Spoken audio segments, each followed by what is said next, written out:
ಶ್ರೀ ಗುರುಭ್ಯೋ ನಮಃ. ವಾಲ್ಮೀಕಿ ಮಹರ್ಷಿಗಳು ಬ್ರಹ್ಮದೇವರ ಒಂದು ವರದಿಂದ ರಾಮಾಯಣವನ್ನು ರಚನೆ ಮಾಡಲು ಕುಳಿತುಕೊಂಡಾಗ ಅವ್ರಿಗೆ ಪೂರ್ವದಲ್ಲಿ ಕೋಸಲ ಅನ್ನುವಂಥ ಒಂದು ದೊಡ್ಡ ದೇಶ ಇತ್ತಂತೆ, ಒಂದು ಶಕ್ತಿಶಾಲಿಯಾಗಿರುವಂಥ ದೇಶ. ಅದಕ್ಕೆ ರಾಜಧಾನಿ ಅಯೋಧ್ಯ ಆಗಿತ್ತಂತೆ.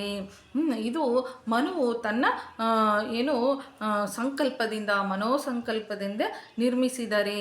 ಇದರ ಈ ನಗರ ಹೇಗಿತ್ತು ಅಂತಂದರೆ 12 ಯೋಜನೆ ಅಂತಂದರೆ ಈಗಿನ ಕಾಲದ ಕೊಲಮಾನದ ಪ್ರಕಾರ 9 ಕಿಲೋಮೀಟರ್, ಇಲ್ಲ ಅಂತಂದರೆ 12 ಕಿಲೋಮೀಟರ್ಗೆ ಒಂದು ಯೋಜನೆ ಅಂತಾರೆ. 12 ಯೋಜನೆ ಉದ್ದ ಹಾಗೂ 3 ಯೋಜನೆ ಅಗಲ ಇರುವಂಥ ಇದು ಇಷ್ಟು ದೊಡ್ಡ ದೊಡ್ಡ ರಸ್ತೆಗಳು ಅಯೋಧ್ಯದಲ್ಲಿದ್ದಂತೆ. ಹೆಚ್ಚಿನ ವಿವರಗಳಿಗಾಗಿ ಚಳ್ಳಕೆರೆ ಲತಾ ಶ್ರೀ ಯೂಟ್ಯೂಬ್ ಚಾನಲನ್ನು ವೀಕ್ಷಿಸಿ.